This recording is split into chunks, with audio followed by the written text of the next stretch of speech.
Le matin parisien filtrait à travers les grandes baies vitrées du 32e étage de la tour de la rue Tech, projetant des rayons dorés sur le marbre italien qui ornait le hall d'entrée. Inès Laroche ajusta sa veste noire cintrée et inspira profondément, le parfum délicat de jasmin qu'elle portait se mêlant à l'atmosphère feutrée de ce temple de la technologie moderne. À 28 ans, elle avait déjà gravé son nom dans le milieu juridique parisien. Diplômée de Sciences Po avec mention très bien, elle avait refusé 3 offres de prestigieux cabinets d'avocats pour rejoindre cette entreprise qui révolutionnait l'intelligence artificielle en Europe. Aujourd'hui marquait son premier jour en tant qu'assesseur juridique senior, le poste le plus élevé jamais confié à quelqu'un de son âge dans l'histoire de la rue Tech. Mademoiselle Laroche, la voix cristalline de l'assistante exécutive, la tira de ses pensées. Monsieur Delarue vous attend dans son bureau. Le nom seul suffit à faire accélérer son pouls. Nicolas Delarue, le PDG légendaire qui avait transformé l'entreprise familiale en empire technologique de plusieurs milliards d'euros. Les magazines économiques le décrivaient comme un visionnaire impitoyable, un stratège redoutable qui ne connaissait que la victoire. Inès suivit l'assistante à travers un dédale de couloirs aux murs ornés d'œuvres contemporaines, ses talons claquant rythmiquement sur le sol de marbre noir veiné d'or. Plus elle se rapprochait du bureau directoriel, plus une étrange tension nouait son estomac. Était-ce l'anticipation ou quelque chose de plus inexplicable? La double porte en chêne massif s'ouvrit, révélant un bureau aux dimensions cathédraliques. Derrière un immense bureau en verre fumé, un homme se tenait debout, dos à elle, contemplant Paris depuis la baie vitrée panoramique.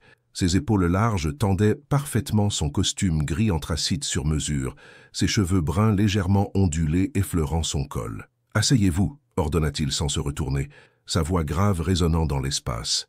Inès prit place dans l'un des fauteuils de cuir face au bureau, croisant ses jambes avec élégance. Plusieurs secondes s'écoulèrent dans un silence pesant, avant qu'il ne daigne lui faire face. Le choc fut immédiat. Nicolas Delarue était d'une beauté saisissante, mais c'était ses yeux qui la troublèrent le plus. D'un bleu acier intense, il semblait scruter son âme avec une intensité dérangeante. Une barbe de 3 jours soulignait sa mâchoire carrée, et une fine cicatrice barrait son sourcil droit, lui conférant un charme dangereux. « Mademoiselle Laroche ». Il prononça son nom comme s'il avait un goût amer. « J'espère que votre réputation n'est pas usurpée. » L'attaque était frontale, inattendue. Inès sentit ses joues s'empourprer, mais garda son calme. « Monsieur Delarue, j'ai étudié minutieusement les dossiers que votre équipe m'a transmis. Je suis convaincu de pouvoir apporter une valeur ajoutée significative à... » « Convaincu ». Il l'interrompit, un sourire sarcastique effleurant ses lèvres. Voilà un mot dangereux dans notre secteur. La conviction sans résultat n'est que de l'arrogance déguisée. Il contourna lentement son bureau, s'appuyant contre le rebord, les bras croisés. Cette proximité soudaine troubla Inès plus qu'elle ne voulait l'admettre. Une fragrance masculine et boisée émanait de lui, mélange subtil de cèdre et de bergamote. « Dites-moi, que savez-vous réellement de la rue Tech, au-delà des articles de presse et des communiqués financiers ?» Inès redressa les épaules, puisant dans sa détermination. « Je sais que vous avez révolutionné l'analyse prédictive grâce à vos algorithmes d'apprentissage profond, que vous avez multiplié par 15 le chiffre d'affaires en 7 ans, que vous négociez actuellement 3 acquisitions stratégiques qui pourraient redéfinir le marché européen de l'IA. » Nicolas arqua un sourcil, visiblement surpris par la précision de ses connaissances. Impressionnant, mais connaître les chiffres ne suffit pas. Ici, nous ne tolérons pas la médiocrité. Chaque décision peut coûter des millions. Chaque erreur juridique peut détruire des années de travail. Il fit une pause, ses yeux bleus la défiant ouvertement. Êtes-vous prête à assumer cette responsabilité? Ou allez-vous vous effondrer à la première pression comme votre prédécesseur? La provocation était claire. Inès se leva d'un bond, plantant son regard dans le sien avec une intensité égale. « Monsieur Delarue, j'ai défendu avec succès des dossiers que des avocats chevronnés considéraient comme perdus d'avance. J'ai négocié des accords que mes confrères jugeaient impossibles. Si vous cherchez quelqu'un qui pliera au premier obstacle, vous vous trompez de personne. » Un silence électrique s'installa entre eux. Nicolas étudia son visage avec une attention troublante, comme s'il cherchait une faille dans son armure. Puis, sans prévenir, il éclata d'un rire froid. « Nous verrons bien, mademoiselle Laroche. Nous verrons bien. » Il retourna s'asseoir derrière son bureau, la congédiant d'un geste désinvolte. « Votre bureau est au 28e étage. Mathilde vous donnera votre planning. J'espère pour vous que vos actes valent à vos paroles. » Inès ramassa son sac, le cœur battant d'une colère mêlée d'autres choses qu'elle refusait de nommer. Alors qu'elle atteignait la porte, la voix de Nicolas résonna derrière elle. « Une dernière chose, mademoiselle Laroche. » Elle se retourna, captant son regard une fraction de seconde trop longue. « Ici, nous ne faisons pas dans la sentimentalité. Ne l'oubliez jamais. » La porte se referma sur ces paroles, laissant Inès seule dans le couloir, troublée par cette première confrontation qui avait éveillé en elle des émotions contradictoires qu'elle n'arrivait pas à démêler. 3 semaines s'étaient écoulées depuis cette première confrontation, et chaque jour apportait son lot de défis silencieux. Inès avait rapidement compris que Nicolas Delarue ne se contentait pas de diriger son empire technologique. Il orchestrait chaque interaction comme une partie d'échecs où elle était invariablement traitée comme un pion à éliminer. Ce matin-là, assise dans son bureau au 28e étage, elle relisait pour la 5e fois le contrat d'acquisition de Lumina Systems, une start-up lyonnaise spécialisée dans la reconnaissance vocale. Les clauses étaient une complexité rare, truffées de subtilités juridiques qui pourraient coûter des millions en cas d'erreur. Exactement le type de dossier que Nicolas lui confiait pour l'avoir échoué. Un coup sec à la porte interrompit sa concentration. Mathilde, l'assistante aux cheveux auburn toujours impeccablement coiffée, passa la tête par l'entrebâillement. « Inès, réunion d'urgence dans la salle Atlantis. Monsieur Delarue vous attend. » Le ton laconique de Mathilde ne présageait rien de bon. Inès rassembla ses dossiers, ignorant le pincement d'appréhension qui lui nouait l'estomac à chaque mention du nom de son patron. La salle Atlantis, au 31e étage, était un aquarium de verre suspendu au-dessus de Paris. Autour de la table ovale en noyer massif, 8 personnes attendaient déjà. Directeur de division, responsable marketing et l'incontournable Vincent Rousseau, le bras droit de Nicolas, dont les yeux de fouine ne rataient jamais une occasion de la discréditer. Nicolas trônait en bout de table, impeccable dans son costume bleu marine, une chemise blanche ouverte sur 2 boutons révélant la naissance d'un torse musclé. Il ne leva pas les yeux quand elle entra. « Vous êtes en retard, mademoiselle Laroche. » Inès consulta discrètement sa montre. 2 minutes. 2 misérables minutes qu'il transformait en affront public. « Pardonnez-moi, j'étudiais les dernières modifications du contrat Lumina que vous avez demandé hier soir. » Un silence tendu s'abattit sur l'assemblée. Nicolas releva enfin la tête et leurs regards se croisèrent. Cette intensité dans ses yeux bleus la déstabilisait toujours autant, comme s'il pouvait lire ses pensées les plus secrètes. « Justement, éclairez-nous sur votre analyse des clauses de propriété intellectuelle. » Le piège était évident. Ces clauses avaient été modifiées à 22 heures la veille, délibérément complexes et ambiguës. N'importe quel juriste aurait eu besoin de plusieurs jours pour les décortiquer correctement. Inès se redressa, puisant dans sa fierté professionnelle. Les nouvelles clauses présentent un risque majeur. L'article 7. 3 ouvre une brèche dans nos droits exclusifs sur les algorithmes développés par Lumina avant l'acquisition. Si nous signons en l'état, nous risquons de perdre le contrôle sur leurs innovations les plus prometteuses. Vincent Rousseau ricana. « Vous dramatisez, mademoiselle. Ces clauses sont standards dans ce type d'opération. Standard peut-être, mais pas acceptable pour nous. » Inès sortit son dossier, étalant plusieurs documents sur la table. « J'ai comparé avec les acquisitions récentes de nos concurrents. Technova a perdu 15 millions l'an dernier, à cause d'une clause similaire. » Elle se leva, se rapprochant de Nicolas pour lui montrer les documents. L'espace d'un instant, elle surprit une expression différente dans son regard. Quelque chose comme de l'admiration. Mais le masque se reforma aussitôt. « Intéressant, » murmura-t-il, ses doigts effleurant les siens quand il prit les papiers. Ce contact électrique la fit tressaillir. « Et que proposez-vous ? Renégocier l'article 7.3, exiger une clause de rétroactivité limitée à 6 mois au lieu de 3 ans, et ajouter une garantie sur les brevets en cours de dépôt. » Nicolas étudia les documents, le silence s'étirant interminablement. Vincent semblait prêt à exploser, visiblement contrarié que son plan de sabotage échoue. « Vincent, appelez Maître Blanchard chez Lumina. Nous renégocions selon les recommandations de mademoiselle Laroche. » La victoire était douce, mais Inès savait qu'elle venait de s'attirer l'hostilité définitive de Vincent, et quelque chose dans le regard de Nicolas lui disait que ce n'était que le début.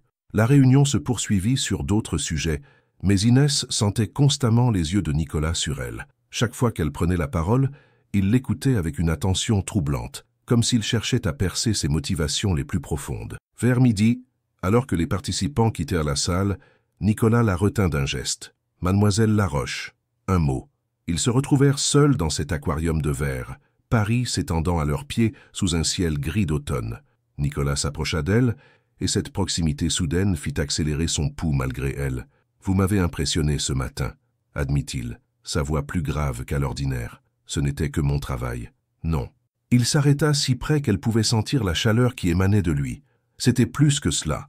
Vous avez sauvé cette acquisition, et probablement ma réputation. Le compliment la désarçonna. Depuis 3 semaines, il ne lui avait adressé que sarcasmes et critiques acerbes. Cette reconnaissance soudaine la troublait plus qu'elle ne voulait l'admettre. « Pourquoi me détestez-vous, monsieur Delarue ?» La question avait jailli de ses lèvres sans qu'elle puisse la retenir. Nicolas se figea, quelque chose de vulnérable traversant fugacement son regard. « Je ne vous déteste pas, » répondit-il après un long silence. « Alors quoi? Chaque jour, vous trouvez un moyen de m'humilier publiquement. Vous me confiez des dossiers impossibles. Vous me traitez comme si j'étais votre ennemi personnel. » Nicolas détourna les yeux, contemplant Paris à travers la baie vitrée. Ses mâchoires se contractaient, comme s'il luttait contre des mots qui refusaient de sortir. « Vous ne comprenez pas, » murmura-t-il finalement. « Vous ne pouvez pas comprendre. Alors expliquez-moi !» Il se tourna brusquement vers elle, et l'intensité de son regard la cloua sur place. Ils étaient si proches maintenant qu'elle pouvait voir les paillettes dorées dans ses iris bleus, sentir son souffle effleurer ses lèvres. « Parce que vous êtes dangereuse, Inès. » Il avait utilisé son prénom pour la première fois, et ce simple mot prononcé de sa voix rauque fit naître en elle un frisson incontrôlable, plus dangereuse que vous ne l'imaginez. Sans un mot de plus, il quitta la salle, la laissant seule avec ses questions et ce trouble grandissant qu'elle n'arrivait plus à ignorer. Dehors, les nuages parisiens s'assombrissaient, annonçant l'orage. Le vendredi soir s'étendait sur Paris comme une promesse de liberté, mais Inès demeurait prisonnière de son bureau, les néons du 28e étage créant une bulle de lumière artificielle dans la nuit tombante. Les autres employés avaient quitté les lieux depuis longtemps, laissant place au silence feutré qui caractérisait Delarue Tech après les heures d'ouverture. Elle relisait pour la 10e fois les termes du partenariat avec la société allemande Bergmann Industries quand un bruit sourd résonna depuis les étages supérieurs. Intriguée, elle tendit l'oreille. Des pas lourds, irréguliers, comme si quelqu'un titubait. Poussée par une curiosité qu'elle ne s'expliquait pas, Inès abandonna ses dossiers et emprunta l'ascenseur vers le bureau directoriel. Les portes s'ouvrirent sur le 32e étage plongé dans la pénombre, seule une lumière dorée filtrant sous la porte de Nicolas. Elle frappa délicatement. « Monsieur Delarue, tout va bien ?» Un silence. Puis, une voix éraillée, presque méconnaissable. « Partez !» Quelque chose dans ce ton brisé la glaça. Sans réfléchir, elle tourna la poignée. La porte n'était pas verrouillée. Nicolas était effondré dans son fauteuil de cuir, une bouteille de whisky écossais à demi vide posée sur son bureau. Ses cheveux étaient ébouriffés, sa chemise blanche froissée et ouverte, révélant un torse sculpté marqué d'une longue cicatrice qui barrait ses côtes. Mais c'étaient ses yeux qui la bouleversèrent le plus, rougis, hagards, emplis d'une douleur si brute qu'elle en eut le souffle coupé. « Je vous avais dit de partir », gronda-t-il sans la regarder. « Je ne peux pas vous laisser dans cet état. » Il releva la tête d'un mouvement brusque et elle vit qu'il pleurait. Des larmes silencieuses coulaient sur ses joues, creusant des sillons brillants dans cette beauté masculine, habituellement si maîtrisée. « Vous ne savez rien de moi », articula-t-il péniblement. « Rien de ce que je suis vraiment. » Inès s'approcha lentement, comme on approche un animal blessé. Elle tira une chaise face à lui, s'installant à distance respectueuse, mais refusant de fuir. « Alors dites-le-moi. » Nicolas émit un rire amer, portant le verre à ses lèvres d'une main tremblante. « Aujourd'hui, c'est l'anniversaire de sa mort, ma mère. » Il avala une gorgée d'alcool, grimaçant. 16 ans qu'elle nous a quittés. 16 ans que je me réveille en me demandant si j'aurais pu la sauver. L'aveu la frappa comme un coup de poing. Derrière le PDG impitoyable se cachait un homme rongé par la culpabilité. « Vous n'étiez qu'un enfant, » murmura-t-elle. « J'avais 21 ans, assez vieux pour comprendre qu'elle se noyait dans ses médicaments. Assez vieux pour voir qu'elle ne supportait plus les infidélités de mon père, ses humiliations publiques, sa cruauté quotidienne. » Sa voix se brisa. Assez vieux pour l'empêcher de prendre ses cachets ce soir-là. Le silence s'étendit entre eux, lourd de cette confidence qui changeait tout. Nicolas reposa son verre, passant ses mains dans ses cheveux. Elle était tout pour moi, la seule personne qui m'ait jamais aimé sans condition, et je l'ai laissée mourir. Non. Inès se pencha vers lui, ses yeux verts brillants de compassion. Vous ne l'avez pas laissé mourir. Vous étiez son fils, pas son sauveur. Mon père ne me l'a jamais pardonné. D'après lui, si j'avais été plus présent, plus attentif, elle serait encore là. Nicolas la regarda enfin, et ce qu'elle lut dans ses yeux la bouleversa. C'est pour ça qu'il m'a confié l'entreprise. pas par amour, mais par châtiment, pour que je porte le poids de l'empire qu'elle détestait. Inès comprenait maintenant. Cette froideur, cette distance calculée, ce besoin de contrôler chaque situation. Nicolas s'était construit une armure pour survivre à sa culpabilité. « Et moi » demanda-t-elle doucement. « Pourquoi me traitez-vous comme une ennemie ?»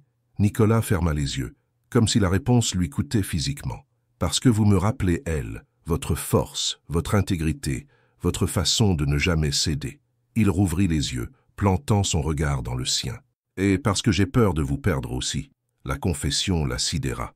Dans le bureau faiblement éclairé, il se regardait comme si le monde s'était arrêté. Nicolas se leva péniblement, contournant le bureau pour s'arrêter devant elle. « Je vous fais du mal pour vous éloigner de moi, » avoua-t-il, sa voix n'étant plus qu'un souffle, parce que tout ce que je touche finit par se briser. Inès se leva à son tour, leur corps se frôlant presque. Elle pouvait sentir la chaleur qui émanait de lui, mélangée à l'odeur enivrante de son eau de Cologne et du whisky. « Je ne suis pas votre mère, Nicolas. Je ne vais pas me briser. Vous ne comprenez pas. » Il recula d'un pas, mais ses yeux ne quittaient pas son visage. « Mon père avait raison. Je détruis tout ce que j'aime. C'est dans mon sang, cette malédiction des Delarue. Vous ne détruirez pas ceux qui refusent de se laisser détruire. » Elle tendit la main vers lui, effleurant sa joue humide de larmes. Il ferma les yeux sous cette caresse, un gémissement échappant de sa gorge. « Inès » murmura-t-il, et son prénom prononcé ainsi ressemblait à une prière. Mais soudain, il saisit son poignet, éloignant sa main avec une violence désespérée. « Non, partez, maintenant !» La supplique dans sa voix contredisait l'ordre. Inès vit la bataille qui se livrait en lui, entre le désir et la peur, entre l'amour et la culpabilité. « Je ne vous abandonnerai pas », promit-elle en reculant vers la porte. « Pas comme les autres. » Elle sortit, le laissant seul avec ses démons et cette vérité qui venait de s'imposer entre eux. Ils n'étaient plus patrons et employés. Ils étaient deux âmes blessées qui se reconnaissaient dans l'ombre de leurs cicatrices. Derrière la porte close, Nicolas s'effondra de nouveau dans son fauteuil, le cœur déchiré entre l'espoir et la terreur de ce qui venait de naître entre eux. Le lundi matin arriva avec la brutalité d'un réveil forcé. Inès poussa les portes de Delarue Tech avec une appréhension qu'elle tentait vainement de dissimuler. 3 jours s'étaient écoulés depuis cette soirée où Nicolas s'était montré si vulnérable, et elle ne savait pas à quoi s'attendre. Allait-il prétendre que rien ne s'était passé, redevenir ce patron glacial qui la défie à chaque interaction, ou quelque chose avait-il vraiment changé entre eux? Sa réponse arriva dès l'ascenseur. Nicolas y montait au 25e étage, impeccable dans son costume charbon, ses cheveux parfaitement disciplinés, son visage redevenu ce masque d'indifférence polie qu'elle connaissait si bien. Quand leurs regards se croisèrent, pas la moindre trace de reconnaissance, pas le plus petit signe de complicité. « Mademoiselle Laroche », la salua-t-il d'une voix neutre. « Monsieur Delarue ». Le trajet jusqu'au 28e étage lui parut interminable. Elle sentait sa présence à quelques centimètres d'elle, cette chaleur familière qui émanait de son corps, mais il demeurait aussi inaccessible qu'un étranger. Pire, il semblait avoir érigé des murailles encore plus hautes qu'auparavant. La journée confirma ses craintes. Nicolas redevenait le PDG impitoyable, multipliant les remarques cinglantes lors de la réunion matinale, remettant publiquement en question ses analyses, la traitant avec une froideur qui frisait l'hostilité. Comme si cette soirée de confidence n'avait été qu'un rêve. Mais Inès n'était pas dupe. Elle captait les regards furtifs qu'il lui lançait quand il pensait qu'elle ne regardait pas. Elle remarquait la tension dans ses épaules quand elle prenait la parole. Elle sentait cette électricité qui crépitait entre eux, malgré ses efforts pour l'ignorer. L'explosion eut lieu le mercredi, lors de la présentation du projet Berlin. Inès exposait les risques juridiques liés à l'implantation allemande quand Nicolas l'interrompit brutalement. « Vos analyses sont trop prudentes, mademoiselle Laroche. Nous ne bâtissons pas un empire en nous cachant derrière des clauses de sauvegarde. Ces clauses nous protègent contre des pertes potentielles de 15 millions d'euros, rétorqua-t-elle, refusant de se laisser intimider. 15 millions qui représentent moins de 2% de notre chiffre d'affaires annuel. Vous pensez comme une employée, pas comme une dirigeante. » L'attaque était personnelle, injuste et publique. Autour de la table, les autres participants se raidissaient, mal à l'aise d'assister à cette joute verbale. Vincent Rousseau arborait un sourire satisfait, savourant cette humiliation. « Je pense comme une juriste responsable, » répliqua Inès, ses joues s'empourprant de colère. « Mon rôle est de protéger cette entreprise contre les risques évitables, pas de valider aveuglément vos décisions. » Le silence se fit pesant. Nicolas se leva lentement, ses yeux bleus étincelant d'une fureur contenue. Mes décisions ont multiplié par 15 la valeur de cette entreprise. Vos réserves perpétuelles ralentissent notre expansion. Mes réserves nous ont évité 3 procès l'an dernier et économisé 32 millions d'euros en pénalités. Ils se faisaient face maintenant, séparés par la table mais unis dans cette confrontation électrique qui dépassait largement le cadre professionnel. Chacun savait que leurs mots cachaient autre chose, une bataille plus intime et plus douloureuse. « Messieurs, dames, nous reprendrons cette réunion cet après-midi », déclara Nicolas d'une voix tranchante. « Mademoiselle Laroche, mon bureau, immédiatement. » Les participants quittèrent la salle en silence, conscients d'avoir assisté à quelque chose qui les dépassait.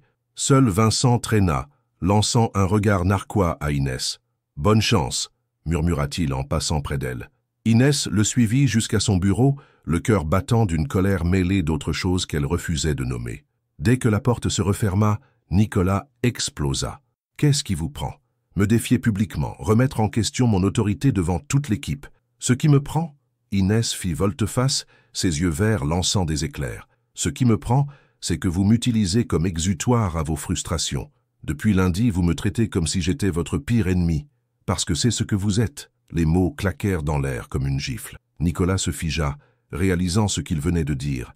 Mais c'était trop tard. « Très bien, » dit Inès d'une voix blanche. « Maintenant, je sais où nous en sommes. » Elle se dirigea vers la porte, mais Nicolas lui barra le passage, l'attrapant par le bras. « Attendez, je n'ai pas dit ça. Lâchez-moi. Inès, écoutez-moi. » Cette fois, il avait crié son prénom avec une désespération qui la fit trembler. Ils étaient si proches maintenant qu'elle pouvait voir les paillettes dorées dans ses iris, sentir son souffle rapide effleurer son visage. Sa main sur son bras brûlait comme une marque au fer rouge. « Vous ne comprenez pas, » murmura-t-il, sa voix se brisant. « Chaque fois que je vous regarde, chaque fois que vous me tenez tête, chaque fois que vous refusez de plier, je vous désire tellement que j'en perds la raison. » L'aveu la sidéra. Nicolas la désirait. Malgré sa froideur, malgré sa cruauté calculée, malgré tous ses efforts pour l'éloigner. « Alors pourquoi ?» chuchota-t-elle. « Pourquoi me faire souffrir ? Parce que je ne sais pas aimer sans détruire. » Ses doigts effleurèrent sa joue et elle frissonna sous cette caresse. « Parce que vous méritez mieux qu'un homme brisé qui transforme tout ce qu'il touche en cendres. » Inès leva la main couvrant la sienne sur sa joue. L'espace d'un instant, ils restèrent ainsi, suspendus entre désir et désespoir, amour et peur. « Et si je vous disais que je ne veux pas mieux ?» murmura-t-elle. « Et si je vous disais que je vous veux, vous, avec toutes vos fêlures ?» Nicolas ferma les yeux, comme si ces mots lui faisaient physiquement mal. « Vous ne savez pas ce que vous dites. »« Si, je le sais. » Il rouvrit les yeux, et ce qu'elle y lut la bouleversa. Une bataille féroce entre l'espoir et la terreur, entre l'amour et l'instinct de survie. Puis, sans crier gare, il la relâcha et recula. « Sortez !» ordonna-t-il, sa voix redevenue froide. « Et ne revenez plus jamais me parler de ce que vous voulez. Vous ne le supporteriez pas. » Inès le fixa un long moment, le cœur déchiré par cette valse entre intimité et rejet qui les consumait tous les deux. « Un jour, Nicolas, il faudra que vous choisissiez, continuer à fuir ou accepter d'être aimé. » Elle quitta le bureau, le laissant seul face à cette vérité qui le terrifiait plus que tout. Il était en train de tomber amoureux de la seule femme capable de voir à travers son armure. 2 semaines d'un silence glacial s'étaient installées entre eux, aussi tranchant qu'une lame. Nicolas avait repris ses distances professionnelles, communiquant uniquement par email laconique et évitant soigneusement tout contact visuel lors des réunions. Inès, de son côté, s'était retranchée derrière une politesse irréprochable qui dissimulait mal sa blessure. C'est dans cette atmosphère tendue que tomba l'annonce qui allait tout changer. Le sommet européen de l'intelligence artificielle à Genève. 3 jours cruciaux, où De La Rue Tech devait présenter sa nouvelle plateforme d'analyse prédictive devant les plus grands investisseurs du continent. Un événement qui pouvait propulser l'entreprise vers de nouveaux sommets ou précipiter sa chute en cas d'échec. « Vous partirez tous les deux », avait décrété le conseil d'administration lors d'une réunion d'urgence. Nicolas pour la dimension stratégique, Inès pour les aspects juridiques. Cette présentation est trop importante pour être confiée à une seule personne. Vincent Rousseau avait protesté, proposant ses propres services, mais les administrateurs étaient restés inflexibles.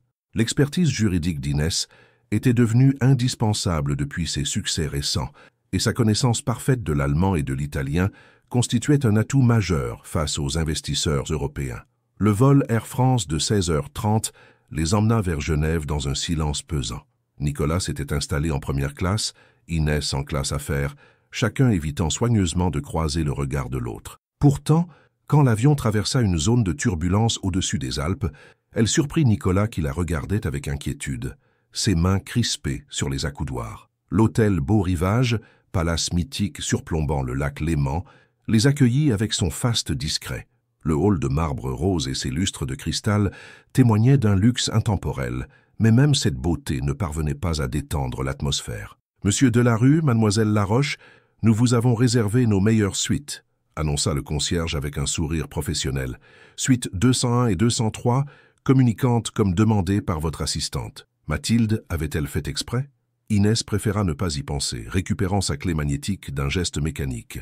Le dîner avec les représentants de Munich Banking est prévu à 20h dans le salon Voltaire, rappela Nicolas d'une voix neutre. « Soyez ponctuel. » Ce furent les premiers mots qu'il lui adressait directement depuis leur confrontation.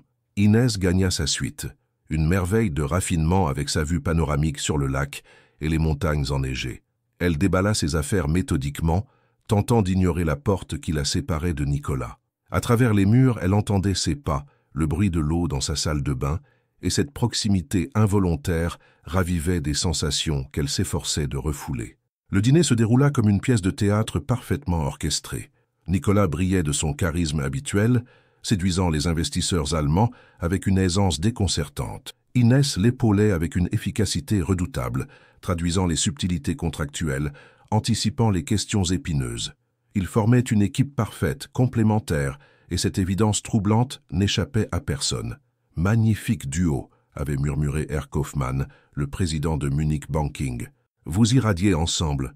On sent une connexion particulière. » Nicolas avait manqué s'étrangler avec son vin, tandis qu'Inès gardait un sourire de façade, le cœur battant à tout rompre. C'est au moment de regagner leur chambre que le destin frappa. L'orage qui menaçait depuis l'après-midi éclata avec une violence inouïe, transformant Genève en un déluge apocalyptique. Les éclairs zébrèrent le ciel au-dessus du lac. Le tonnerre faisait vibrer les vitres séculaires de l'hôtel. « Mesdames et messieurs », annonça la voix du directeur dans les haut-parleurs, « en raison des conditions météorologiques exceptionnelles, l'aéroport de Genève ferme ses pistes jusqu'à nouvel ordre. Tous les vols de demain matin sont annulés. » Inès sentit son estomac se nouer, coincée ici avec lui pour une durée indéterminée. Dans sa suite, elle tenta de se concentrer sur ses dossiers, mais les bruits en provenance de la chambre voisine la distrayaient. Nicolas semblait agité. Elle l'entendait arpenter la pièce, ouvrir et refermer des portes. Vers 23h, des coups résonnèrent à sa porte. Elle ouvrit, découvrant Nicolas en chemise blanche ouverte sur le torse, un verre de whisky à la main. Ses cheveux étaient ébouriffés, ses yeux brillaient d'une lueur qu'elle ne lui connaissait pas. « Il faut qu'on parle », dit-il sans préambule. « Nicolas, il est tard, et demain ne viendra peut-être jamais. » Il entra sans y être invité, refermant la porte derrière lui. Cette tempête, cet isolement, on dirait que le destin nous force à affronter ce qu'on évite depuis des semaines. Il s'arrêta devant la baie vitrée, contemplant la fureur des éléments qui se déchaînaient sur le lac. Les éclairs illuminaient son profil par intermittence, sculptant son visage dans la lumière blanche. « Vous voulez savoir pourquoi je vous traite si mal ?» reprit-il sans se retourner. « Pourquoi je passe mon temps à vous blesser, alors que chaque mot cruel me déchire ?» Inès s'approcha prudemment, sentant que quelque chose d'important se jouait. « Dites-le-moi. » Il vida son verre d'un trait, puis fit volte-face. Dans ses yeux, elle lut une détresse si profonde qu'elle en eut le souffle coupé. « Parce que j'ai peur, Inès. Peur comme je n'ai jamais eu peur de ma vie. » Sa voix se brisa légèrement. « Peur de vous aimer et de vous perdre. Peur de vous rendre heureuse et d'échouer. Peur de devenir l'homme que mon père était avec ma mère. » Il s'avança vers elle, et elle sentit l'odeur de l'alcool mêlée à son parfum familier. « Chaque matin, je me réveille, en pensant à vous. Chaque soir, je m'endors avec votre voix dans la tête. Vous hantez mes nuits, vous obsédez mes jours, et ça me terrorise. » Les mots qu'elle attendait depuis si longtemps, prononcés avec une vulnérabilité qui la bouleversait. Dehors, l'orage redoublait de violence, comme un écho à la tempête qui se déchaînait entre eux. « Nicolas » murmura-t-elle. « Non, laissez-moi finir. » Il était maintenant si proche qu'elle pouvait voir les paillettes dorées dans ses iris. « Vous voulez savoir la vérité? Je vous aime, Inès. Je vous aime à en perdre la raison, à en oublier qui je suis, à en remettre en question tout ce que j'ai construit. » Un éclair illumina la chambre, suivi immédiatement par un coup de tonnerre assourdissant. Dans cette lumière blanche et brutale, leurs regards se soudèrent, et Inès comprit qu'ils venaient d'atteindre le point de non-retour. « Alors, arrêtez de vous battre contre ça, » chuchota-t-elle. « Arrêtez de nous faire du mal à tous les deux. » Nicolas ferma les yeux comme si ces mots lui faisaient physiquement mal. Quand il les rouvrit, elle y lut une reddition totale, mais aussi une peur panique. « Je ne sais pas comment aimer sans détruire, » avoua-t-il dans un souffle. « Alors apprenons ensemble. » Elle tendit la main vers lui et cette fois, il ne recula pas. La main d'Inès resta suspendue dans l'air, offerte, tremblante. Nicolas la fixait comme si elle tenait entre ses doigts son salut et sa damnation à la fois. L'orage continuait de gronder au-dessus du lac Léman, les éclairs transformant la suite luxueuse en théâtre d'ombres et de lumière. « Je ne veux pas vous faire de mal, » murmura-t-il, sa voix brisée par l'émotion. « Vous ne méritez pas de porter le poids de mes démons. Mes démons me suffisent, » répondit Inès avec une douceur qui le fit tressaillir. « Mais peut-être qu'ensemble, ils pèseront moins lourd. » Il tendit la main vers la sienne, s'arrêtant à quelques millimètres, comme si ce contact risquait de les consumer tous les deux. Dans cette hésitation, elle lisait 37 années de solitude, de culpabilité, de peur d'aimer. « La dernière fois que j'ai dit ces mots à quelqu'un, » commença-t-il d'une voix étranglée, « c'était à votre mère. » Il acquiesça, les larmes aux yeux. « Et je n'ai pas su la sauver. » Inès ferma la distance entre eux, saisissant sa main dans la sienne. Le contact électrique les fit frissonner tous les deux. « Je ne suis pas elle, Nicolas. Je ne vais pas disparaître. Comment pouvez-vous en être sûr ?» Sa question était un cri de douleur pure. « Comment pouvez-vous me promettre quelque chose d'aussi impossible ? Parce que je vous aime aussi. » Les mots tombèrent dans le silence comme une pierre dans un lac, créant des ondulations infinies. Nicolas la regardait comme si elle venait de prononcer une incantation magique. « Vous, quoi ? Je vous aime, Nicolas Delarue. » Elle répéta chaque mot avec une force tranquille. « Je vous aime malgré votre arrogance, malgré votre cruauté calculée, malgré cette façon que vous avez de me blesser pour mieux vous protéger. Je vous aime pour votre brillance, pour votre passion cachée, pour cette vulnérabilité que vous dissimulez si mal. » Un éclair illumina la chambre, révélant les larmes qui coulaient silencieusement sur les joues de Nicolas. Cet homme puissant, ce PDG redoutable, pleurait devant elle comme un enfant perdu. « Je ne sais pas faire, » avoua-t-il dans un sanglot. « Je ne sais pas comment on aime quelqu'un sans le détruire. » Inès porta sa main libre à la joue humide de Nicolas, caressant sa peau avec une tendresse infinie. On apprend, jour après jour, erreur après erreur, pardon après pardon. L'amour n'est pas une science exacte, c'est un art qui se perfectionne avec le temps. Il ferma les yeux sous sa caresse, respirant avec difficulté comme s'il sortait d'un long tunnel d'obscurité. « Et si je vous fais du mal ? Et si je recommence à être ce monstre que j'étais ? Alors nous affronterons cela ensemble. » Elle se rapprocha encore, leurs fronts se touchant presque. « Nicolas, regardez-moi. » Il ouvrit les yeux et ce qu'elle y lut la bouleversa. Un amour si intense, si désespéré, qu'il en devenait presque douloureux. « Je t'aime », chuchota-t-il en passant au tutoiement pour la première fois. « Mon Dieu, Inès, comme je t'aime !» Cette fois, elle ne put retenir ses propres larmes. Nicolas l'attira contre lui, l'enveloppant de ses bras comme s'il craignait qu'elle s'évapore. Elle sentait son cœur battre follement contre sa poitrine. Sa chaleur l'enveloppait, son parfum l'enivrait. « J'ai eu si peur », murmura-t-il contre ses cheveux. « Peur de te perdre avant même de t'avoir eu. Peur de gâcher la plus belle chose qui me soit jamais arrivée. » Ils restèrent ainsi enlacés, bercés par le grondement de l'orage qui semblait s'apaiser progressivement. Dans cette étreinte, toutes les semaines de tension, de conflits, de désirs refoulés se cristallisaient en une intimité pure et bouleversante. « Le jour où tu es arrivé dans mon bureau, » reprit Nicolas, ses lèvres effleurant son front, « j'ai su que tu allais tout changer.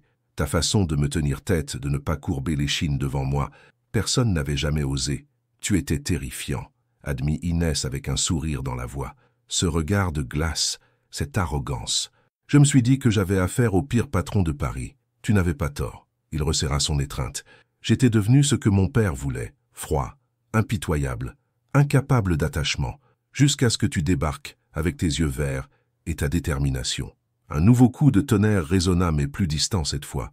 L'orage s'éloignait, emmenant avec lui les derniers vestiges de leurs murailles. « Nicolas », murmura Inès en se détachant légèrement pour plonger dans son regard. « Qu'est-ce qu'on fait maintenant ?» Il caressa sa joue avec une tendresse qu'elle ne lui connaissait pas, ce geste simple contenant toute la promesse d'un avenir possible. « Maintenant, on arrête de se mentir, on arrête de se battre contre ce qu'on ressent. On essaie d'être heureux même si ça nous terrorise. Même si Vincent et le conseil d'administration désapprouvent, Ils peuvent aller au diable. Une lueur de défi brilla dans ses yeux. Je suis le PDG de cette entreprise, et j'ai le droit d'aimer qui je veux. Inès sourit, retrouvant dans ses mots l'homme fort qu'elle admirait, mais dépouillé de sa cruauté, adouci par l'amour. Et nos collègues? Les rumeurs? Les rumeurs existent déjà depuis des semaines. Au moins, maintenant elles seront fondées. Il la tira de nouveau contre lui, et cette fois, quand leurs lèvres se rapprochèrent, aucun d'eux ne résista. Le baiser fut doux d'abord, hésitant, puis passionné, chargé de tout ce qu'ils s'étaient interdit de ressentir. Quand ils se séparèrent, le silence s'était fait dans leur cœur comme au dehors. L'orage avait cessé, laissant place à une paix fragile et précieuse. « Reste avec moi cette nuit », murmura Nicolas contre ses lèvres. « Pas juste pour que je sache que tout ceci est réel. » Inès acquiesça, comprenant ce besoin de proximité qui n'était pas du désir, mais quelque chose de plus profond, le besoin de cicatriser ensemble des blessures trop longtemps portées seules. Ils s'allongèrent sur le lit, habillés, simplement enlacés, face aux baies vitrées où brillaient maintenant quelques étoiles timides. Dans les bras l'un de l'autre, ils parlèrent jusqu'à l'aube, se racontant leurs peurs, leurs rêves, leurs espoirs. Pour la première fois depuis des années, Nicolas s'endormit sans cauchemar, bercé par le souffle régulier de la femme qu'il aimait. Le retour à Paris se fit dans une bulle de félicité fragile. Dans l'avion, Nicolas et Inès échangeaient des regards complices par-dessus leurs dossiers, leurs mains se frôlant accidentellement quand il se passait des documents. Cette nouvelle intimité les enveloppait d'une chaleur secrète qui transformait chaque geste anodin en déclaration d'amour muette.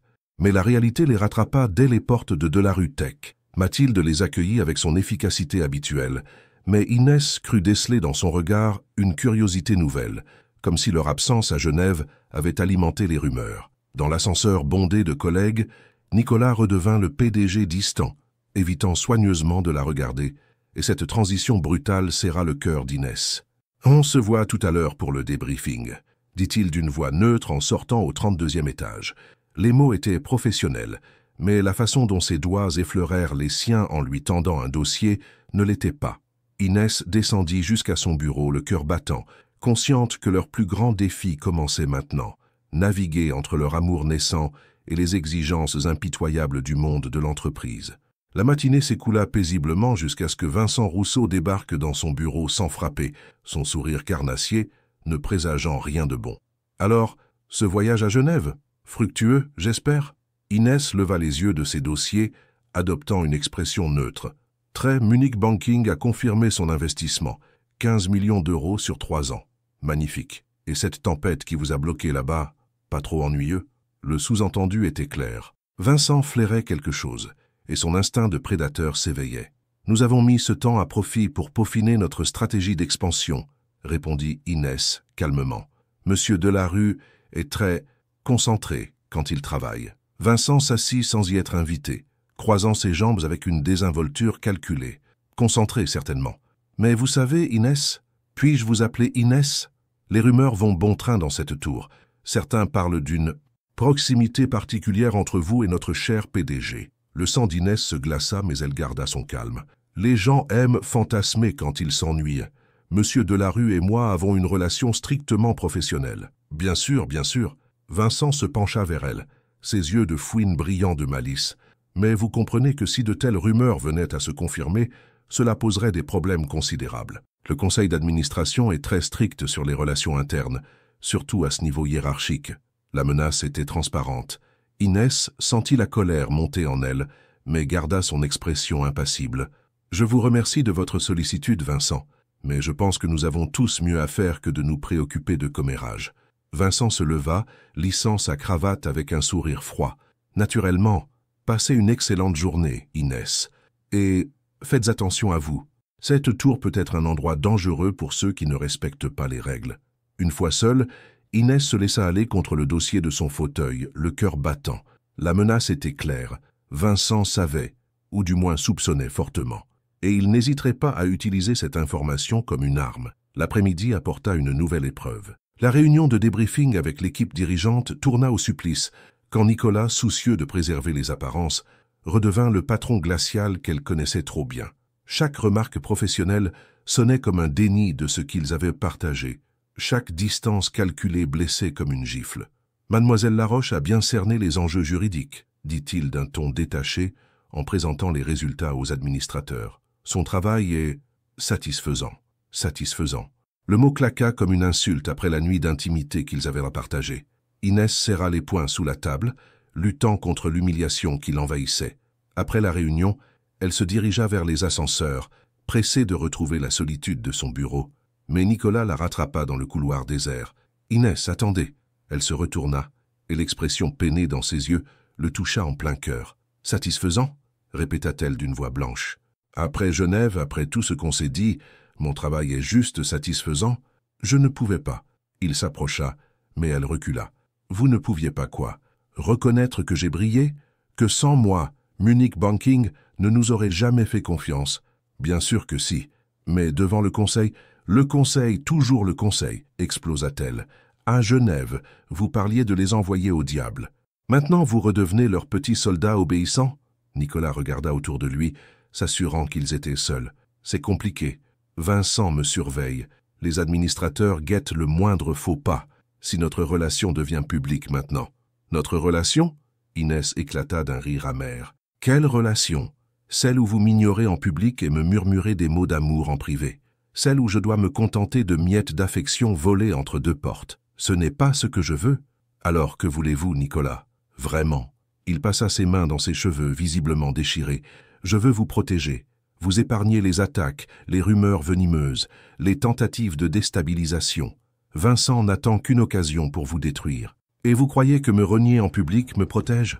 Inès sentit les larmes lui monter aux yeux. Vous croyez que ça ne me détruit pas? Nicolas tendit la main vers elle, mais elle s'écarta. À Genève, j'ai cru que vous aviez changé, que vous aviez enfin accepté de prendre des risques pour l'amour. Mais vous êtes toujours le même homme terrifié par ses sentiments. Inès, s'il vous plaît. Non. Elle essuya rageusement ses larmes. Je ne peux pas vivre dans l'ombre de votre lâcheté. Je ne peux pas aimer un homme qui a honte de moi. Je n'ai pas honte de vous. Prouvez-le. Le défi claqua entre eux comme un ultimatum. Nicolas la regardait, tiraillé entre l'amour et la peur, entre le désir de la protéger et celui de la revendiquer. « Donnez-moi du temps, supplia-t-il. Le temps de trouver la bonne stratégie, de neutraliser Vincent, de préparer le terrain. Le temps ?» Inès secoua la tête avec tristesse. « On n'a jamais assez de temps pour les excuses, Nicolas. Mais on en a toujours trop pour l'amour. » Elle s'éloigna vers l'ascenseur, le laissant seul dans le couloir avec ses remords et ses contradictions. Dans la cabine qui descendait vers son étage, elle appuya son front contre la paroi froide, le cœur brisé par cette découverte amère. L'amour ne suffisait pas toujours à vaincre la peur. En regagnant son bureau, elle croisa Vincent dans le hall. Son sourire triomphant lui confirma qu'il avait assisté à leur altercation et qu'il comptait bien utiliser cette information à son avantage. La guerre venait de commencer. 3 jours s'écoulèrent dans un silence lourd de non-dits. Nicolas et Inès se croisaient dans les couloirs comme des étrangers polis, échangeant des salutations professionnelles qui dissimulaient mal leur déchirement mutuel. Chaque regard évité était une blessure, chaque conversation strictement technique, un déni de plus de ce qu'ils ressentaient. Inès s'immergeait dans son travail avec une détermination farouche, traitant les dossiers les plus complexes comme autant d'échappatoires à sa douleur. Mais même la jurisprudence européenne ne parvenait pas à effacer l'image de Nicolas, ses yeux bleus hantés par le regret qu'elle avait surpris lors de leur dernière confrontation. Ce mercredi matin, Mathilde fit irruption dans son bureau, le visage inhabituellement tendu. « Inès, il faut que vous voyiez ça. » Elle déposa sur le bureau une enveloppe Kraft sans expéditeur. « C'est arrivé ce matin par coursier, adressé personnellement à vous. » Intriguée, Inès ouvrit l'enveloppe. À l'intérieur, une série de photographies la fit pâlir instantanément. Les clichés pris avec un téléobjectif montraient Nicolas et elle à Genève, dans le hall de l'hôtel se parlant intensément dans sa suite, leurs fronts qui se touchaient, leurs baisers passionnés contre les baies vitrées. Accompagnant les photos, une note tapée à la machine, « Belle histoire d'amour. Le conseil d'administration sera ravi d'apprendre que sa juriste couche avec le PDG, à moins que... » Inès n'eut pas besoin de lire la suite pour comprendre. Chantage.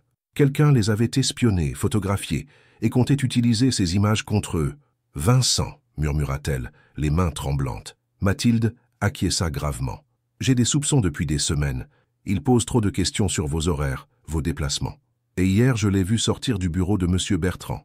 Bertrand, le président du conseil d'administration, conservateur inflexible qui dirigeait l'entreprise d'une main de fer depuis la mort du père de Nicolas. Si Vincent avait réussi à l'atteindre, Que puis-je faire? Demanda Inès, sentant les murs se refermer sur elle. Prévenir Nicolas, immédiatement. Mais quand Inès voulut joindre le bureau directoriel, l'assistante de Nicolas l'informa qu'il était en réunion d'urgence avec le conseil depuis 8 heures du matin. Une réunion dont elle était explicitement exclue. L'angoisse lui noua l'estomac. Vincent avait-il déjà frappé? Sa réponse arriva à 14 heures, sous la forme d'une convocation officielle. Mademoiselle Laroche est priée de se présenter en salle du conseil à 15 heures pour une audition disciplinaire. Le cœur battant, Inès gravit les marches vers le 35e étage, celui des grands fauves de l'entreprise. La salle du conseil, avec ses boiseries centenaires et sa table ovale impressionnante, l'accueillit dans un silence glacial. 11 hommes en costume sombre l'attendaient, leurs visages fermés ne présageant rien de bon. Nicolas était là, assis à l'autre bout de la table, évitant soigneusement son regard. À sa droite, Vincent arborait un sourire satisfait qui lui donna envie de vomir. « Mademoiselle Laroche, » commença Bertrand de sa voix de stentor, « des accusations graves ont été portées contre vous concernant votre conduite professionnelle. » Inès se redressa, puisant dans sa dignité. « De quelles accusations parlez-vous, monsieur Bertrand ?» Vincent se pencha vers l'avant, savourant visiblement son moment de triomphe. « Il semblerait que vous entreteniez une relation inappropriée avec monsieur Delarue. Une relation qui compromet votre objectivité professionnelle et porte atteinte à l'image de notre entreprise. Ces accusations sont-elles fondées? Demanda Bertrand, ses petits yeux porcins fixés sur elle. Inès sentit tous les regards converger vers elle. Dans le silence pesant, elle chercha celui de Nicolas, mais il gardait les yeux baissés sur ses mains jointes. « Ma vie privée ne regarde que moi, » répondit-elle fermement, « et mes résultats professionnels parlent d'eux-mêmes. Vos résultats, certes. » Vincent sortit un dossier, l'étalant devant lui avec une lenteur calculée. « Mais vos méthodes posent question. Cette acquisition de Lumina Systems, par exemple. Comment expliquez-vous que vous ayez eu accès à des informations confidentielles avant même votre nomination officielle au dossier ?» Le piège se refermait. Vincent avait minutieusement préparé son attaque, mêlant insinuations personnelles et accusations professionnelles. « J'ai étudié tous les dossiers en cours dès ma prise de fonction », se défendit Inès. « C'est ce qu'on appelle de la rigueur professionnelle, ou de l'espionnage industriel facilité par votre proximité avec notre PDG. » Cette fois, Inès explosa. « Comment osez-vous? J'ai sauvé cette acquisition. Sans mon analyse, vous auriez perdu 15 millions d'euros. »« Calmez-vous, mademoiselle, » intervint Bertrand d'un ton glacial. « Votre véhémence ne fait que confirmer nos soupçons. » Désespérée, Inès se tourna vers Nicolas. Il leva enfin les yeux et ce qu'elle y lut la dévasta, de la résignation, de la défaite, de la lâcheté. « Monsieur Delarue, » dit-elle d'une voix étranglée, « vous ne dites rien ?» Nicolas ouvrit la bouche, la referma. Autour de la table, les vautours attendaient, prêts à se jeter sur le moindre aveu. « Mademoiselle Laroche est une employée compétente, » finit-il par articuler d'une voix blanche. « Nos relations sont strictement professionnelles. » Le déni claqua comme une gifle. Inès le regarda, incrédule, le cœur brisé par cette trahison ultime. « Strictement professionnelle », répéta-t-elle lentement. « Bien. » Elle se leva, rassemblant les lambeaux de sa dignité. « Messieurs, j'ai consacré 4 mois de ma vie à cette entreprise. J'ai travaillé 70 heures par semaine, j'ai sauvé des millions d'euros, j'ai fait rayonner votre société à l'international. Si mon seul crime est d'avoir cru pouvoir concilier excellence professionnelle et bonheur personnel, alors je plaide coupable. » Elle prit son sac, se dirigea vers la porte. « Mais je ne resterai pas une minute de plus dans une entreprise qui sacrifie ses meilleurs éléments sur l'autel de la médiocrité et de la lâcheté. »« Mademoiselle Laroche, » l'appela Bertrand, « nous n'avons pas terminé. »« Si. » Elle se retourna une dernière fois, son regard balayant l'assemblée avant de s'arrêter sur Nicolas. « Nous avons terminé depuis longtemps. » La porte claqua derrière elle, laissant un silence de plomb dans la salle du conseil. Vincent jubilait. Bertrand notait quelque chose dans son carnet, et Nicolas restait prostré, conscient qu'il venait de perdre la seule femme qu'il ait jamais aimée. Dans l'ascenseur qui l'emmenait vers son bureau, Inès se laissa enfin aller aux larmes qu'elle retenait depuis 1 heure. Elle venait de tout perdre, son travail, sa réputation, et surtout l'homme pour lequel elle aurait tout sacrifié. Mais au moins, elle gardait sa fierté intacte. 5 jours s'étaient écoulés depuis le départ d'Inès, et Nicolas sombrait dans un abîme de remords qui le dévorait de l'intérieur. Enfermé dans son bureau, il fixait le vide par la baie vitrée, incapable de se concentrer sur quoi que ce soit. Chaque dossier lui rappelait son intelligence, chaque réunion soulignait l'absence de sa présence magnétique. Vincent Rousseau paradait dans les couloirs comme un conquérant, savourant sa victoire avec une arrogance qui écœurait tous ceux qui avaient apprécié Inès. Mais Nicolas n'avait plus la force de réagir. Il avait sacrifié l'amour de sa vie sur l'autel de sa lâcheté, et cette réalité le rongeait comme un poison. Ce vendredi soir, alors qu'il s'apprêtait à quitter son bureau, Mathilde frappa à sa porte. Son visage habituellement serein affichait une détermination inhabituelle. « Monsieur Delarue, il faut que nous parlions. » Nicolas leva les yeux, surpris par ce ton direct qu'elle n'avait jamais employé avec lui. « Mathilde, si c'est pour me faire la morale, c'est exactement pour ça. » Elle entra, sans y être invitée, refermant la porte derrière elle. « Et vous allez m'écouter jusqu'au bout. » L'audace de son assistante le sidéra. En 10 ans de collaboration, jamais elle ne lui avait parlé ainsi. « Vous avez détruit la meilleure chose qui vous soit jamais arrivée, » attaqua-t-elle sans préambule. Inès Laroche était brillante, intègre, et elle vous aimait au point d'accepter vos humeurs et vos cruautés. Et vous l'avez trahie de la façon la plus lâche qui soit. Nicolas se leva, la mâchoire contractée. « Vous dépassez les bornes, Mathilde. »« Non, c'est vous qui avez dépassé les bornes. » Elle s'avança vers lui, ses yeux noisettes brillants de colère. « Vous croyez que je n'ai rien vu? Ces regards que vous vous lanciez, cette tension palpable, cette façon que vous aviez de vous adoucir quand elle entrait dans une pièce ?» Elle sortit une enveloppe de son sac, la posant sur le bureau avec force. « Et vous croyez que j'ignore comment Vincent a obtenu ces photos ?» Nicolas ouvrit l'enveloppe, découvrant d'autres clichés qu'il n'avait jamais vus. Vincent payant un photographe, Vincent remettant l'enveloppe de chantage au coursier, Vincent souriant de satisfaction devant l'hôtel Beau Rivage de Genève. « Comment ?» balbutia Nicolas. « J'ai mené ma propre enquête. Vincent vous espionnait depuis des semaines. Il a envoyé un détective privé à Genève dès qu'il a su que vous partiez ensemble. Tout était orchestré pour vous piéger et la détruire. » Nicolas s'effondra dans son fauteuil, accablé par cette révélation. « Pourquoi ne m'avez-vous rien dit ? » « Parce que j'espérais que vous auriez le courage de la défendre quand le moment viendrait. » Mathilde le regarda avec un mélange de pitié et de dégoût. « Mais vous avez préféré sauver votre peau plutôt que la femme que vous aimiez. » Les mots le transpercèrent comme autant de lames. Nicolas ferma les yeux, revoyant le visage d'Inès lors de cette audition, sa dignité face à l'humiliation, sa douleur quand il l'avait reniée. « Elle ne me pardonnera jamais, » murmura-t-il. « Peut-être pas. » Mathilde adoucit sa voix. « Mais vous pouvez encore réparer une partie du mal que vous avez fait. Vincent a menti au conseil, manipulé les preuves, orchestré un chantage. Vous avez de quoi le confondre. » Nicolas releva la tête, une lueur d'espoir traversant son regard désespéré. « Le conseil ne m'écoutera pas. Bertrand me déteste depuis la mort de mon père. »« Alors battez-vous !» explosa Mathilde. « Pour une fois dans votre vie, battez-vous pour quelque chose qui en vaut la peine. Inès s'est battue pour vous. Elle a défendu vos intérêts.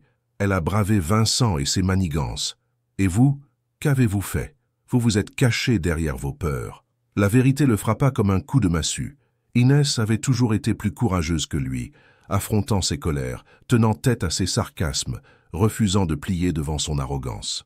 Elle avait été sa force quand il se montrait faible, sa lumière quand il s'enfonçait dans l'obscurité. « Il est trop tard, » gémit-il. « Elle est partie. Elle me déteste. Il n'est jamais trop tard pour faire ce qui est juste. » Mathilde se dirigea vers la porte puis se retourna. « Monsieur Delarue, j'ai vu mourir votre mère quand j'étais encore stagiaire.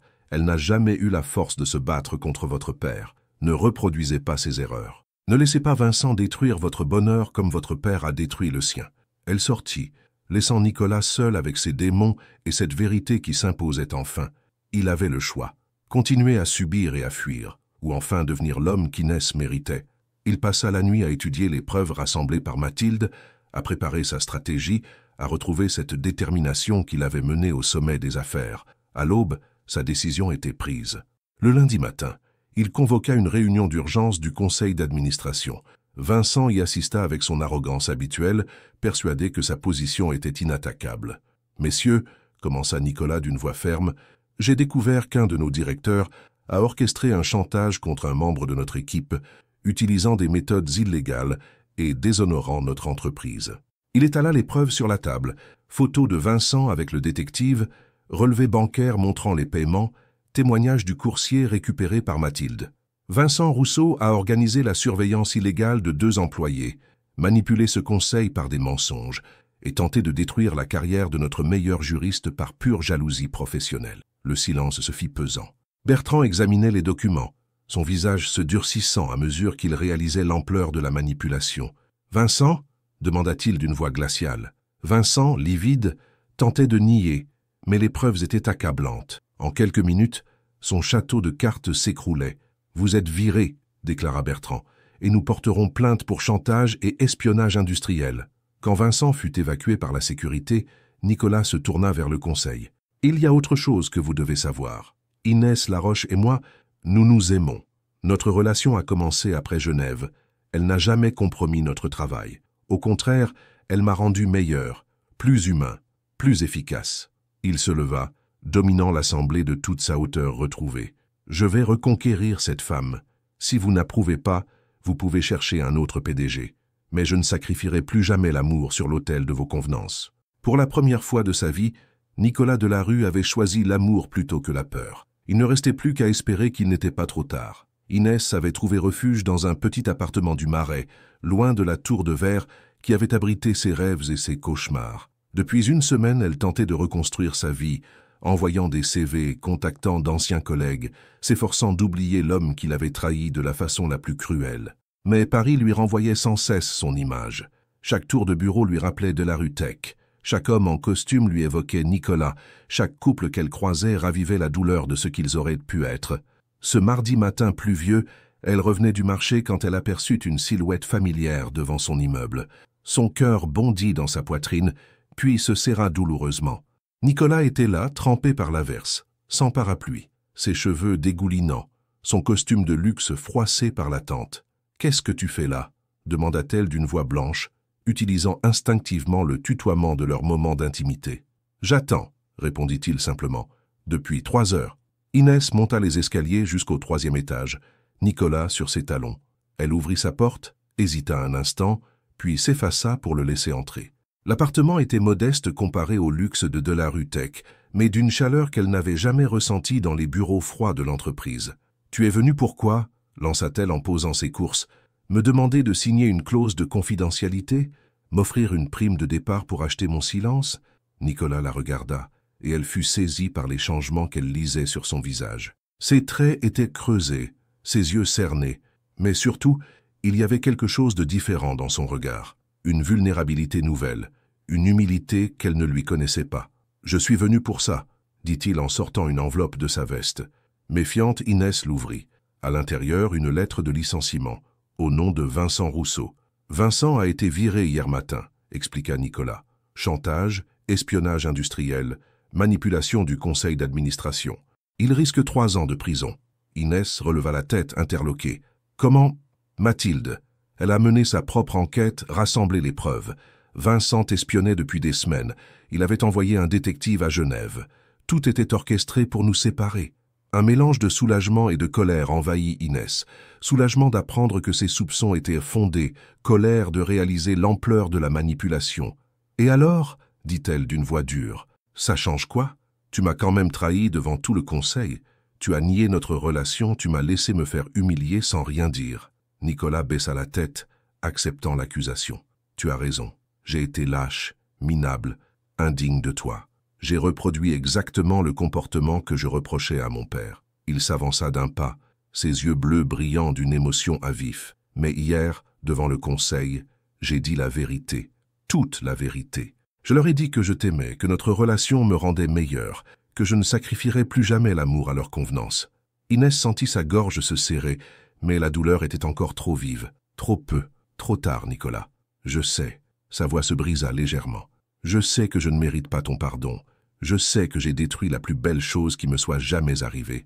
Mais... » Il s'arrêta, luttant visiblement contre l'émotion qui l'envahissait. « Mais je t'aime tellement que je suis prêt à tout pour te reconquérir, à ramper s'il le faut, à mendier, à attendre des années si nécessaire. » « Nicolas, non, laisse-moi finir. » Il s'approcha encore, et elle put voir les larmes qui perlaient dans ses yeux. « Tu m'as dit un jour qu'il fallait que je choisisse entre fuir et accepter d'être aimé. Eh bien, j'ai choisi, Inès. Je choisis l'amour. Je te choisis, toi, avec tous les risques que ça représente. » Il tomba à genoux devant elle, ce geste si inattendu qu'elle en eut le souffle coupé. Nicolas Delarue, le PDG arrogant, l'homme le plus puissant qu'elle connaisse, agenouillé dans son petit appartement du Marais. « Je te demande pardon, » murmura-t-il, sa voix brisée par les sanglots. « Pardon pour ma lâcheté, pour ma cruauté, pour t'avoir fait souffrir. Pardon d'avoir été si aveuglé par mes peurs que j'ai failli perdre la seule femme qui m'ait jamais aimé pour ce que je suis vraiment. Les larmes coulaient librement sur ses joues maintenant, et cette vue brisa les dernières défenses d'Inès. Elle n'avait jamais vu Nicolas pleurer, sauf cette nuit à Genève où il s'était confié à elle. « Je t'aime », poursuivit-il d'une voix étranglée. « Je t'aime comme un fou, comme un désespéré, comme un homme qui a enfin compris que rien n'a de sens sans toi. Ni l'entreprise, ni l'argent, ni le pouvoir, rien. » Il leva vers elle un regard suppliant, et dans ses yeux bleus noyés de larmes, elle lut une sincérité absolue. « Donne-moi une chance de te prouver que j'ai changé.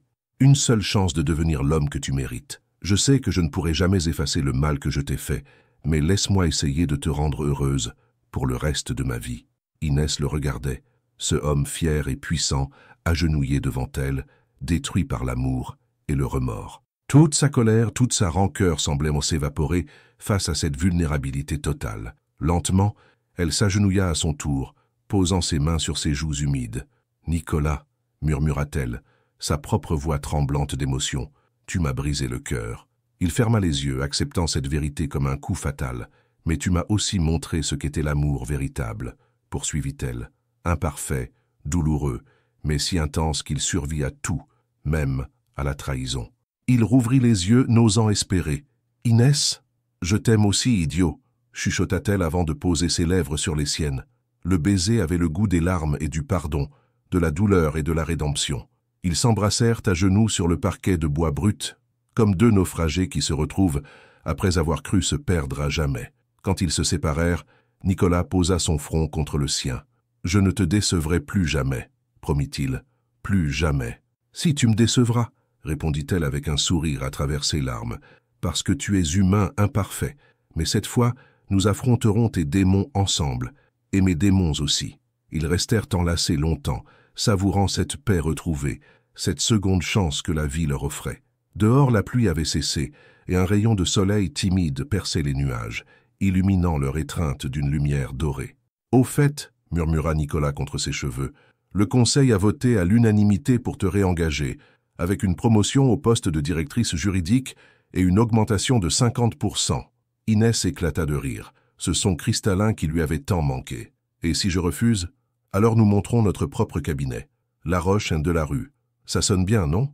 Elle se recula pour le regarder, étonnée par cette proposition inattendue. « Tu ferais ça? Quitter ton empire pour moi? » « Mon empire n'est rien sans toi pour le partager. » Il caressa sa joue avec une tendresse infinie. « Tu es mon empire, Inès, mon royaume, ma patrie, ma raison d'être. » Cette déclaration, si différente de ces mots froids d'autrefois, lui réchauffa le cœur. Elle comprit alors que l'homme agenouillé devant elle n'était plus le Nicolas arrogant qu'elle avait connu. C'était un homme transformé par l'amour, humilié par ses erreurs, mais enfin libre d'aimer sans masque. « Dans ce cas, » dit-elle en souriant, « il va falloir renégocier mes conditions. » Nicolas sourit à son tour, retrouvant cette étincelle de malice qu'elle adorait. « J'écoute, maître Laroche. D'abord, plus jamais de mensonges entre nous, plus jamais de non-dits, de peurs cachées, de faux semblants. Accordé. Ensuite, nos disputes professionnelles restent au bureau. Chez nous, nous ne sommes que Nicolas et Inès, juste un homme et une femme qui s'aiment. Chez nous, répéta-t-il, l'espoir illuminant son visage. Eh bien, cet appartement est un peu petit pour deux, dit-elle malicieusement. Il l'embrassa de nouveau et cette fois, le baiser avait le goût de l'avenir, des promesses tenues, d'un amour qui avait survécu à ses propres cendres pour renaître plus fort. Dans les bras l'un de l'autre, ils comprirent que parfois il faut accepter de tout perdre pour découvrir ce qui compte vraiment, et que l'amour véritable n'est pas celui qui ne connaît jamais l'échec, mais celui qui trouve la force de se relever, de pardonner et de recommencer. Leur histoire ne faisait que commencer. Le soleil de juin baignait la terrasse de l'appartement que Nicolas et Inès avaient acheté ensemble dans le 7e arrondissement face au jardin du Trocadéro. Depuis leurs immenses baies vitrées, la tour Eiffel se dressait majestueusement, témoin silencieux de leur bonheur retrouvé. Inès terminait de réviser le contrat d'expansion européenne de Delarue Tech, installé dans le canapé crème qu'ils avaient choisi ensemble. Ses cheveux châtains, légèrement plus longs maintenant, captaient les rayons dorés du couchant. À ses pieds, les dossiers s'étalaient méthodiquement. En tant que directrice juridique, elle gérait désormais les affaires les plus sensibles de l'entreprise. Nicolas sortit de la cuisine, 2 tasses de thé à la main, observant cette femme qui avait transformé sa vie. Plus de colère soudaine, Plus de nuits d'insomnie hantées par la culpabilité. Inès avait apporté la paix dans son existence tumultueuse. « Le contrat berlinois ?» demanda-t-il en s'installant près d'elle. « Finalisé. Les Allemands ont accepté toutes nos conditions. » Elle leva les yeux vers lui, souriant. « Mathilde avait raison, tu sais. Nous formons vraiment une équipe redoutable. » Mathilde, promue directrice administrative après son rôle crucial dans leur réconciliation, était devenue leur complice bienveillante. Vincent, lui, purgeait sa peine dans une prison de la banlieue parisienne, ses rêves de grandeur réduits à néant. « D'ailleurs, reprit Inès malicieusement, j'ai eu des nouvelles intéressantes aujourd'hui. » Nicolas arqua un sourcil, intrigué par le ton mystérieux de sa compagne. « Le cabinet Morrison & Associates de Londres souhaite nous confier leur expansion française. Ils ont entendu parler du duo miracle de Delarue Tech. »« Duo miracle ?» Nicolas sourit, amusé par cette appellation. C'est comme ça qu'ils nous appellent dans le milieu. Le PDG visionnaire et sa directrice juridique brillante qui révolutionnent les affaires internationales. Nicolas posa sa tasse, prenant les mains d'Inès dans les siennes. 2 ans après leur réconciliation, ce geste simple le bouleversait encore. Ses mains délicates qui avaient signé leur plus grand succès, qui le réconfortaient lors de ses doutes, qui traçaient des chemins de tendresse sur sa peau. « Tu sais ce qui me rend le plus fier » murmura-t-il. « Nos résultats financiers exceptionnels ? Non, le fait que tu sois heureuse. » Inès sentit son cœur s'accélérer. Après tout ce temps, Nicolas gardait cette façon de la surprendre par ses déclarations inattendues. « Comment peux-tu en être si sûr ? Parce que tu ris vraiment maintenant. Pas ce sourire professionnel que tu avais avant, mais ce rire cristallin qui emplit notre appartement. Ce rire que j'entends quand tu téléphones à ta sœur, quand tu regardes de vieux films français, quand nous nous disputons pour savoir qui fait la cuisine. » Elle se blottit contre lui, respirant cette fragrance familière qui lui avait tant manqué durant leur séparation. « Et toi, tu es heureux ?» Nicolas réfléchit un moment, contemplant Paris qui s'illuminait progressivement dans la nuit tombante. « Je suis en paix. Pour la première fois depuis la mort de ma mère, je me réveille sans culpabilité. Je m'endors sans cauchemar. Tu m'as appris que l'amour n'était pas une faiblesse, mais une force. » Il se tourna vers elle, plongeant dans ses yeux verts qui avaient capturé son cœur dès le premier regard. « L'an dernier, quand tu as eu cette pneumonie, j'ai réalisé que je pourrais perdre l'entreprise, l'argent, le pouvoir, tout, mais pas toi. Plus jamais toi. » Inès sourit, se souvenant de ces semaines où Nicolas avait pratiquement vécu à l'hôpital, refusant de la quitter malgré les urgences professionnelles. « Tu te souviens de ce que tu m'as dit le jour où je suis sorti de l'hôpital, que j'avais eu plus peur en 3 semaines qu'en toute une vie. Non, après. » Elle posa sa main sur sa joue, caressant cette peau qu'elle connaissait par cœur. « Tu as dit que tu voulais que nous ayons des enfants. Que tu voulais construire avec moi la famille que tu n'avais jamais eue. » Nicolas ferma les yeux sous sa caresse, se remémorant cette déclaration spontanée née de la peur de la perdre. « Je le pense toujours, » avoua-t-il. « Plus que jamais. » Alors, Inès se leva, se dirigeant vers la commode où elle prit une petite boîte qu'elle avait cachée là depuis une semaine. « Tu vas être content d'apprendre que ce projet va se concrétiser plus tôt que prévu. » Nicolas regarda la boîte qu'elle lui tendait, intrigué. À l'intérieur, un test de grossesse positif et une échographie. Le silence s'éternisa. Nicolas fixait les images, incrédule, une joie incommensurable envahissant son visage. « Nous, 8 semaines, » confirma Inès, les larmes aux yeux face à l'émotion de son compagnon. « J'ai eu la confirmation ce matin. » Nicolas se leva d'un bond, la soulevant dans ses bras et la faisant tournoyer dans le salon. Leur rire résonnait dans l'appartement, mélange de bonheur pur et d'incrédulité joyeuse. « Mon Dieu, Inès, un enfant, notre enfant !» Il la reposa délicatement, posant sa main sur son ventre encore plat, avec une tendresse infinie. « Il va falloir réaménager le bureau d'invité, » dit-elle en riant, « et peut-être chercher un appartement plus grand, ou une maison, avec un jardin, dans le 16e, près du bois de Boulogne. » Les projets se bousculaient dans sa tête. « Je veux qu'il ait tout ce que je n'ai jamais eu, l'amour, la stabilité des parents qui s'adorent. Il ou elle, » corrigea Inès, « et il aura surtout un père qui aura appris à aimer sans avoir peur. » Nicolas l'embrassa, ce baiser contenant toutes les promesses d'un avenir radieux. Dans cette étreinte, ils goûtèrent la plénitude de ce qu'ils avaient construit ensemble, un amour mature, apaisé, assez fort pour créer la vie. Plus tard dans la soirée, alors qu'ils étaient allongés dans leur lit, Nicolas traçait des cercles tendres sur le ventre d'Inès. « Comment allons-nous l'appeler » murmura-t-il dans l'obscurité. « Si c'est une fille, Élise. Comme ta mère. » Nicolas sentit sa gorge se serrer d'émotion. Inès avait cette façon miraculeuse de guérir ses blessures les plus anciennes. Et si c'est un garçon? Gabriel, l'ange annonciateur. Elle se tourna vers lui, caressant son visage dans la pénombre. Parce que cet enfant annonce une nouvelle ère pour nous. Plus de passé douloureux, plus de peur. Juste l'avenir que nous construisons ensemble. Nicolas la serra contre lui, le cœur débordant de gratitude. 3 ans plus tôt, il était un homme brisé, prisonnier de ses démons, incapable d'aimer. Aujourd'hui, il tenait entre ses bras son épouse.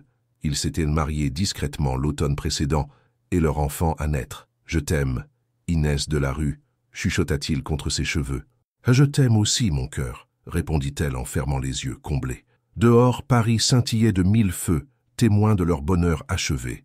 L'amour avait vaincu la peur, le pardon avait triomphé de l'orgueil, et leur histoire, née dans la rivalité et la douleur, s'épanouissait maintenant dans la sérénité d'un bonheur mérité. Leur plus belle aventure ne faisait que commencer. Pensez-vous qu'Inès aurait dû pardonner à Nicolas si facilement, après qu'il ait nié publiquement leur amour et permis son humiliation devant le conseil? Ou est-ce que l'amour véritable peut vraiment surmonter n'importe quelle trahison quand il y a un repentir sincère? Dans la vraie vie, donneriez-vous une seconde chance à quelqu'un qui vous a trahi par peur et par lâcheté, même en sachant que cette personne vous aime profondément?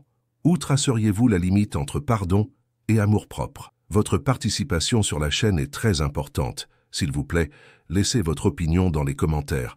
Merci d'avoir regardé. Vos réactions sont très importantes pour notre travail. Laissez-nous un commentaire pour nous dire ce que vous pensez et d'où vous regardez. N'oubliez pas de vous abonner à la chaîne et d'activer les notifications pour ne rien manquer.